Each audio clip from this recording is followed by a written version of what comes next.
Bonsoir Stéphane Sarade. Bonsoir. Vous publiez un récit très poignant aux éditions Talendier, Au bout du chagrin, Le Bataclan et après. Votre fils Hugo avait 23 ans.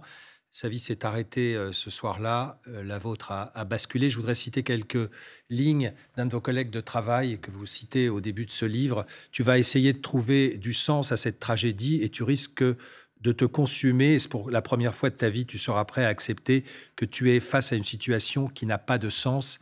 Est-ce que ce livre, la rédaction de ce livre, vous a permis de trouver un sens 10 ans après à cette épreuve que vous avez vécue?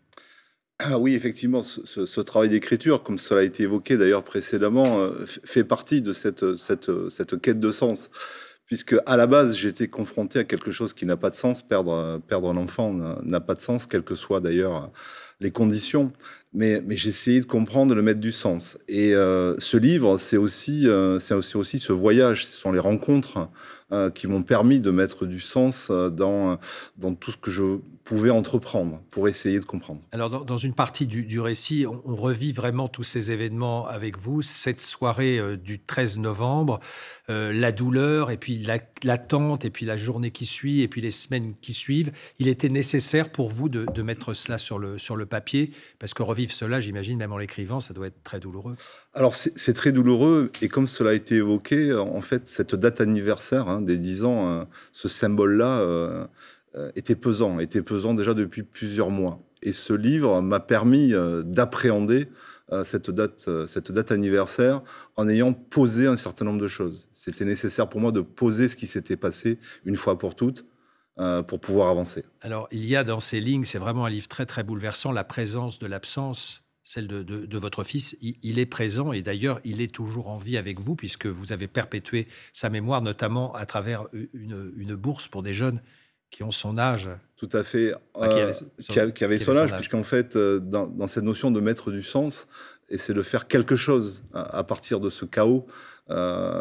L'idée a été de créer une bourse qui s'appelle la bourse JU Hugo Sarade, qui permet d'envoyer des étudiants au Japon. Donc c'est la 9e année que nous donnons des bourses, puisque moi j'ai travaillé au Japon, Hugo est venu assez souvent avec moi au Japon. On avait un lien très particulier, il devait aller faire sa thèse au Japon. Et ce rêve-là, il est poursuivi par d'autres, dont certains, dont un lauréat de 2016 que j'ai rencontré en septembre à Tokyo, qui vit maintenant au Japon. Donc voilà, l'histoire a continué, malgré tout. C'est véritablement, évidemment, un livre de douleur, mais aussi d'espérance. Vous parliez des rencontres que vous avez faites, des rencontres absolument formidables, de gens vraiment qui vous ont aidé. Vous avez été surpris par la nature humaine dans les deux sens, hein. Exactement. Je pense que j'ai été confronté peut-être malheureusement à ce qu'il y a de pire, d'extrême, mais aussi cette notion d'humanité. Donc la personne qui m'a accompagné à l'Institut médico-légal... Vous l'appelez un ange.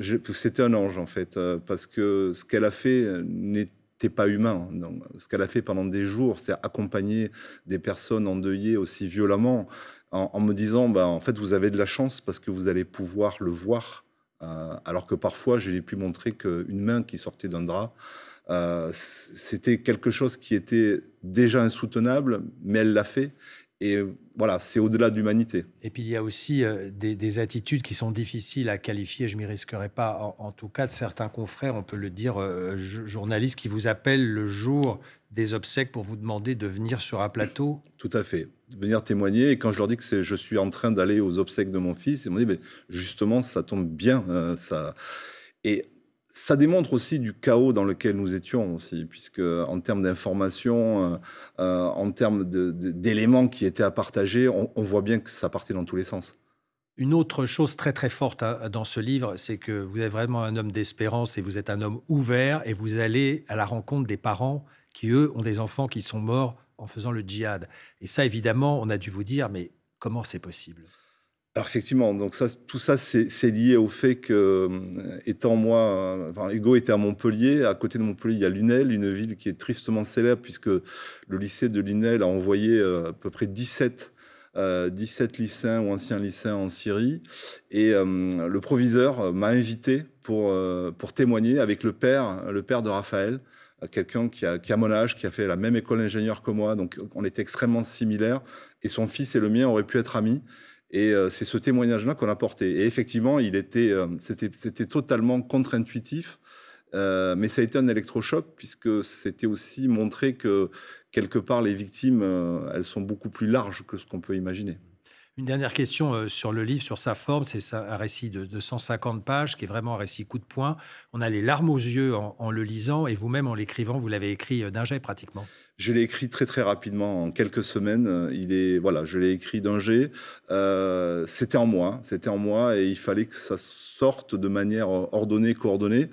Je suis chercheur de formation, donc ce livre, c'est un livre de faits aussi. Hein. Je parle de ce qui s'est réellement passé, pour que mes lecteurs puissent se faire une idée aussi de ce qui s'est passé il y a 10 ans, et on a du mal à imaginer le chaos indescriptible dans lequel nous étions. Merci beaucoup Stéphane Sarade d'être venu témoigner ce soir, d'être venu parler d'Hugo. On va lui dédier d'ailleurs cet entretien, puisque vous en parlez au présent. Merci beaucoup d'avoir été avec nous. Je rappelle, Au bout du chagrin, le Bataclan.